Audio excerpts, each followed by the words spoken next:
కడపలోని Koti Reddy circle వద్ద అఖిల భారత విద్యార్థి సమాఖ్య ఆవిర్భావ దినోత్సవం సందర్భంగా జరిగింది. ఈ సందర్భంగా సిపిఐ రాష్ట్ర కార్యదర్శి కొజ్జుల ఈశ్వరయ్య జెండా ఆవిష్కరించారు. 1936 ఆగస్టు 12న ఆవిర్భవించిన ఏఐఎస్ఎస్ స్వాతంత్ర్యోద్యమంలో కీలక పాత్ర పోషించిందన్నారు. ప్రభుత్వ విద్యా సంస్థల పరిరక్షణ, ఫీజు రియంబర్స్మెంట్ విడుదల కోసం కృషి చేసిందని తెలిపారు.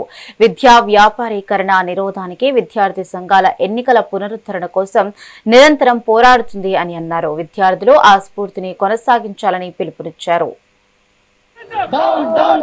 అఖిల భారత విద్యార్థి ఫెడరేషన్ ఏఐఎస్ఎఫ్ ఈ దేశంలో 1936 ఆగస్టు 12వ తారీఖున ఈ దేశంలో ఈ దేశ స్వాతంత్రం కోసం పొత్తిలలోనే పిడికిలి బిగించి అలాంటి విద్యార్థి సంఘం ఆవిర్భవించినటువంటి సందర్భం.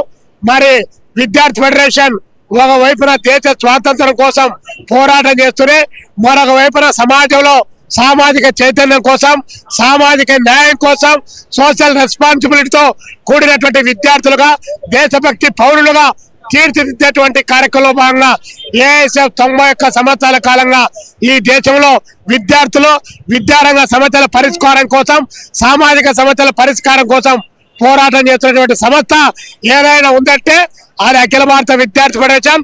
విద్య అందరికీ హక్కుగా ఉండాలి. డబ్బులు ఉన్నటువంటి వాళ్లకు, పైసలు ఉన్నటువంటి వాళ్ళకు మాత్రమే సౌకర్యంగా ఉండరాదని చెప్పి విద్యార్థి ఫెడరేషన్ పోరాటాలను కొనసాగిస్తామని, ఈ దేశంలో విద్యారంగాన్ని పాలక వర్గాలు టోకున వేలం వేసి వెలగట్టి నడి బజార్లో పెట్టి కేజీల లెక్కన అమ్మకానికి ఒక వైపున పెడుతున్నారు.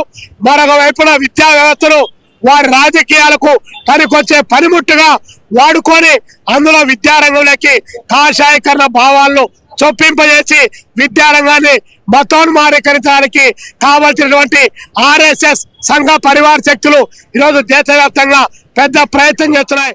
అఖిల భారత విద్యార్థి ఫెడరేషన్ ఏఐఎస్ఎఫ్ ఈ దేశంలో